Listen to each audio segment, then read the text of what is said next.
Hello, good morning बच्चों। Biology 11th class में आज हम लेसन स्टार्ट करने वाले हैं और बायोलॉजी में जो हमारा फर्स्ट लेसन है वो है जीव जगत।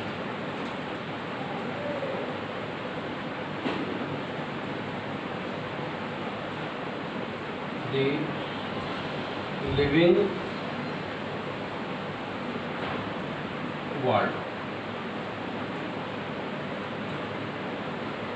Chapter number first. तो बच्चों, लिविंग वर्ल्ड यानी कि जीव जगत में हम बायोलॉजी की जो शुरुआती चीज़ें हैं कि बायोलॉजी क्या है, बायोलॉजी में हम किस चीज़ का अध्ययन करते हैं, उन चीज़ों को हम पहले ही डिस्कस कर चुके हैं।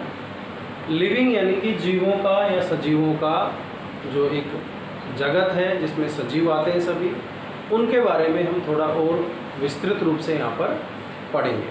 तो स्टार्ट करते हैं। सबसे पहले हम एक शब्द की बात करेंगे, जीवन यानी कि लाइफ।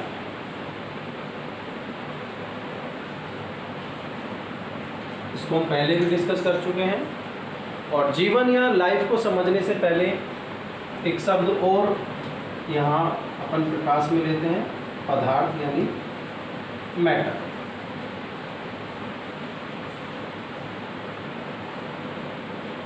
यानी कि हम देखें कि जीवन क्या होता है, उससे पहले हम जानते हैं कि पदार्थ क्या होता है। पदार्थ यानी मैटर क्या है। वास्तव में पदार्थ जो है हमारे चारों तरफ जो कुछ भी मौजूद है, हमारे चारों तरफ जो कुछ भी मौजूद है वो पदार्थ है। यानी कि ये मार्कर पेन भी पदार्थ है, ये डस्टर भी पदार्थ है, ये बोर्ड भी पदार्थ है, आप भी पदार्थ हो और मैं भी पदार्थ हूँ। हाँ, फ़र्क सिर्फ इतना है कि ये जो चीज़ें हैं, मार्कर, डस्टर, बोर्ड, ये सब निर्जीव या अजैविक पदार्थ हैं और आप और हम सजीव यानी जैविक पदार्थ। बाकी हैं हम सभी पदार्थ। तो पदार्थ क्लियर हो गया तो हम बात करते हैं कि कोई पदार्थ क्यों सजीव है, क्यों निर्जीव है।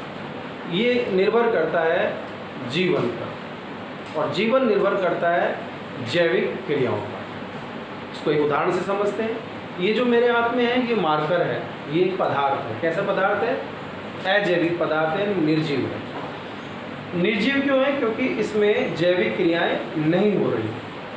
अगर इसके अंदर जैविक क्रियाएं शुरू हो जाए, संपन्न हो जाए, तो हम इस पदार्थ को सजीव कहेंगे। और जैविक क्रियाओं के शुरू होने को, यानी जैविक क्रियाओं के शुरू होने को हम जीवन कहेंगे। और जब जैविक क्रियाएं रुक जाती हैं तो उसे हम मृत्यु कहेंगे।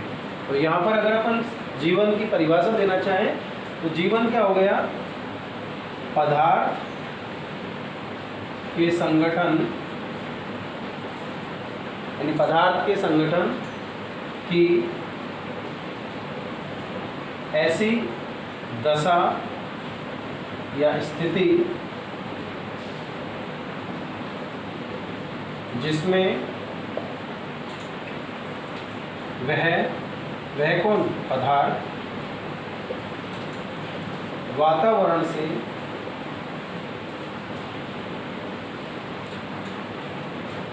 ऊर्जा ग्रहण करके जैविक क्रियाएं संपन्न करता है।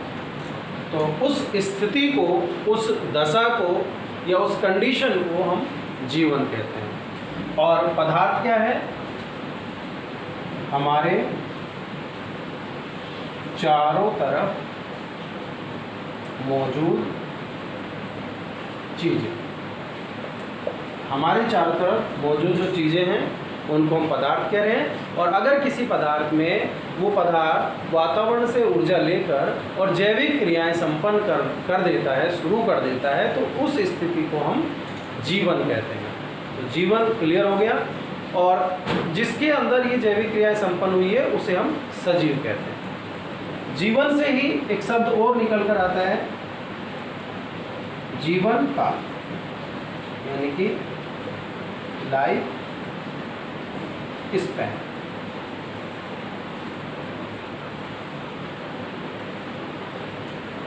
बच्चों, जो जीवन काल है वो किसी जीव के जन्म से लेकर उसकी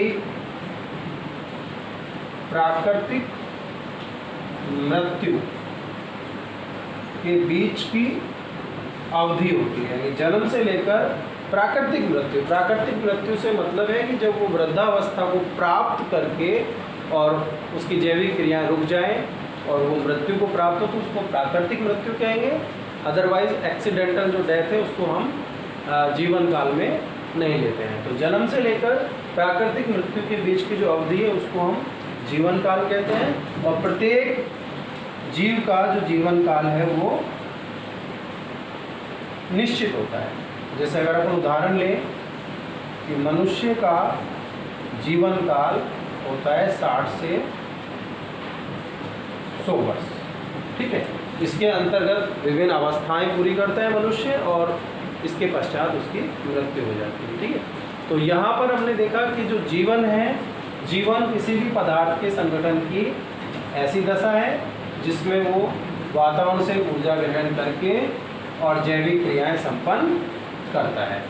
जैविक क्रियाओं से हमारा तात्पर्य है वो सभी क्रियाएं जो किसी भी जीव, किसी भी पदार्थ को जीव या सजीव बनाती हैं।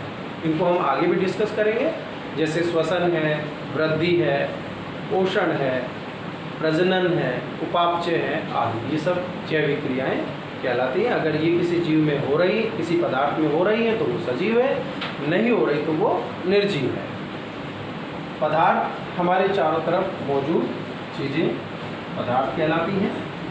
जीवन काल, लाइफ स्पैन, यानी जन्म से लेकर प्राकृतिक मृत्यु के बीच की अवधि को हम जीवन काल कहते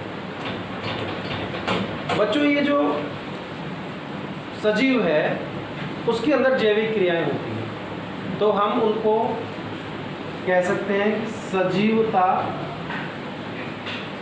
के लक्षण।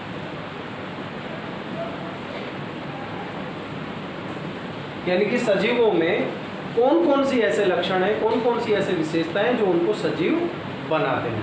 तो उन विशेषताओं को हम थोड़ा यहाँ पर पढ़ लेते हैं। जैसे सबसे पहले हम बात करें तो पहली जो विशेषता होती है कोशिकीय संरचना।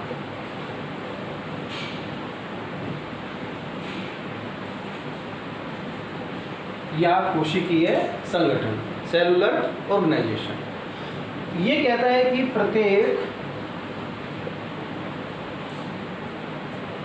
जीव का शरीर